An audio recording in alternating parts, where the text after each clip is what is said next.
Paul Kearns joins us from there. He is the Deputy Chief Executive of the charity show Racism, the Red Card. Paul, thank you so much for joining us. Give us an overall impression. How bad and how big is the problem of racism in world football? It depends where we are in the world. I think in the UK we've made huge strides dealing with the issue. But on an international stage, sadly, we do seem to be seeing incidences across the globe on an almost weekly basis now. Yeah, I mean, it's also happening in England. You can't stamp it out completely, of course, and organisations like yours have done so much since the darkest days. But actually, the darkness is still persisting, as I say, also in England. Which would you say are the very worst countries? Let's look at Europe in particular, shall we? Yeah, I mean, we've seen issues in places like Montenegro, in Bulgaria, incidents in Italy, even in Spain, places like Ukraine, Russia. There's still lots and lots of work to be done. As you said, there's still a small minority in this country that will engage in such behaviour. But I think in this country we can be rightly proud of how far we've come.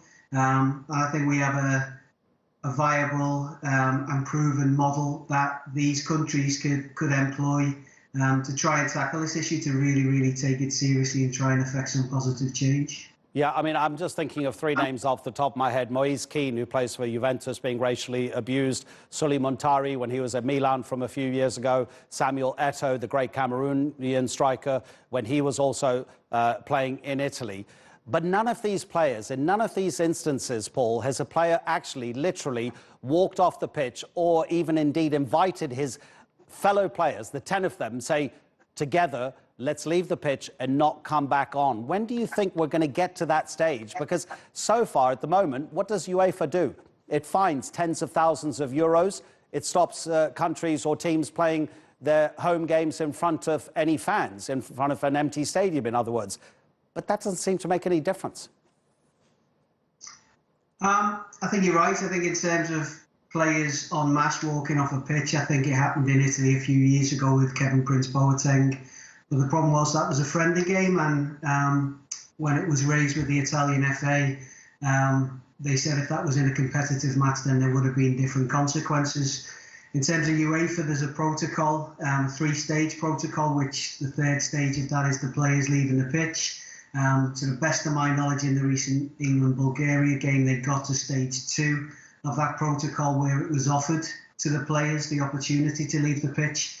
And for me, one of the very few positives that came out of that situation was that Greg Clark and Gareth Southgate got together with the group of players at half-time and offered them the opportunity as a group to leave the pitch.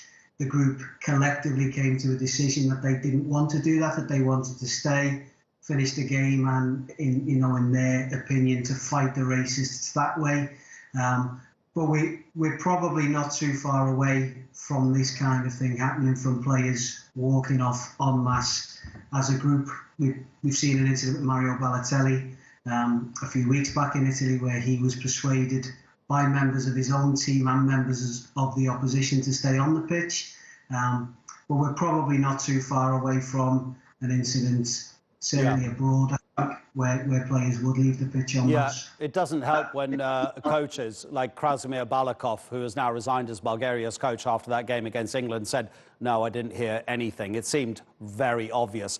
Paul, we've just showed a picture of the Dutch team from Euro '96. There were at least 5 players in the starting lineup of that team. The picture we're showing here doesn't show Edgar Davids, so we have to mention him because he's such a great player. You remember Euro '96, and this illustrates how racism is a societal problem and doesn't only belong to football, of course. During Euro '96, this squad, the Dutch squad, was so divided along racial grounds within themselves that when they were eating as a squad, the black players ate at one table and the white players at another table. What do you make of the action that's about to happen in the Netherlands this weekend in the 60-second strike by players? It shows that huge strides can be made. That incident that you referenced, I'm sure Euro '96 is a tournament that's kind of fresh in most of our memories. So it's not that long ago that we were facing that kind of racial division within a squad.